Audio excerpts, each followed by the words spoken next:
With us now is Anita Friedman. She is the chairperson of the Women's International Zionist Organization. Anita, thank you so much for being with us here in the studio. I mean, the statistic is just horrifying. And behind each number, each stat, it's a real person and a real family that's been abused. But 300% increase in domestic violence cases since March. What explains that? Absolutely, Jeff. Look, this is a problem that we've had for many, many years. But as you can imagine, when the pandemic is happening, the abuser and the abused people are just jailed with their abuser 24/7. Also remember, the economic situation of these people has declined tremendously because of the coronavirus. We have seen not only more people coming to find help, but we're finding also there's new families that are coming into the cycle of violence. And that explains, we see a 250% uptick in the cases that the Ministry of Social benefit is taken care of. I was going to ask about that because, I mean, the growth, it's so exponential. Is it, families that have an abuser in the family that had previous instances of abuse, and because of the pandemic or the loss of a job or the loss of income, they're again acting out? Or is it new cases entirely where, because of the lockdown, for the first time in the household, we're seeing violence? I think both. And also we're seeing heightening of the alertness of people, and also an awareness of women that they need to seek help. So we're seeing those numbers up there. Look, we just had, Wizo every year has a special committee that relates about everything that's happening in the world regarding violence. We see this a worldwide effect. We're calling it the pandemic inside the pandemic.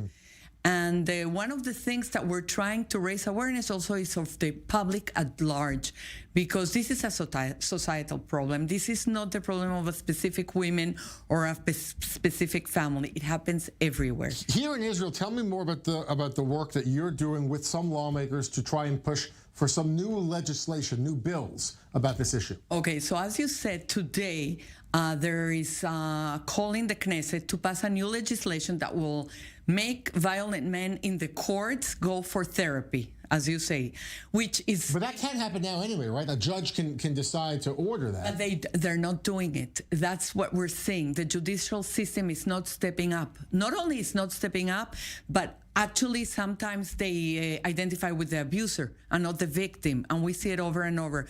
Look, the Ministry of Welfare has many places where they can treat men, but we see only a quarter of the people treated being men. So we feel that unless this is not responded in a holistic way, Wizo has a specific hotline for violent men. It's unique in the world, and we're the only ones that have it here, where men call when they're in the cycle of violence. And we try to advise them to diffuse the situation, and then we try to send them to therapy. But it's not an easy task. I want to note, of course, this year already, 20 women have been killed by domestic partners. Millions of dollars, millions of shekels, millions of dollars have been promised by government ministers in the last year and a half. 3 separate elections, 3 separate campaigns, the violence against women in this country going up and up. And there's all this talk about saving money to open new shelters, open new treatment facilities, help women with children escape violence. Is the money going to where it needs to go? Okay, in 2017, as you said, they passed a law with budget and everything. We haven't seen all the money. We have seen only part of it, and after a long pressure.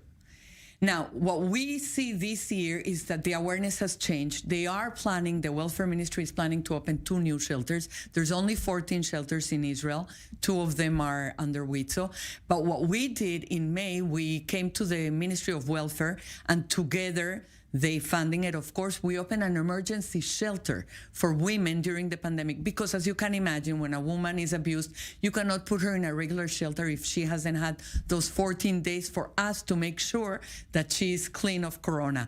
So we've been working with that, and we've been working with the Ministry of Welfare, And that's something new that's been happening. I know Wizo also, pushing for legislation, pushing to open new shelters. A part of this also is awareness. And I know that there's a new campaign underway now, kind of teaming up with some of the bigger brands in Israel. Tell us more about this campaign. Okay, so for the first time, we've teamed up with a PR company, Barnett, and they set us up with the biggest companies. We're talking about Strauss, we're talking about Maccabi, we're talking about Isracart, we're talking about Bituach Yashir, all these companies that they're doing a sponsorship.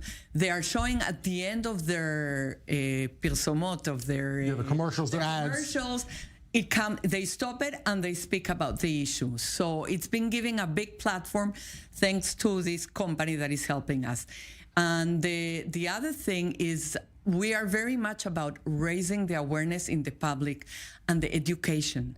The education is something that we harp on it all the time, because without educating youngsters, children, young women and men, we will never have a change in the society. Absolutely. Very well said. Anita, thank you so much for being with us and the work that you're doing with the Women's International Zionist Organization to fight back against this, sadly, this worsening issue in Israel and around the world. Great to have you in the studio. Thank you so much. Thank you for having me, Jeff.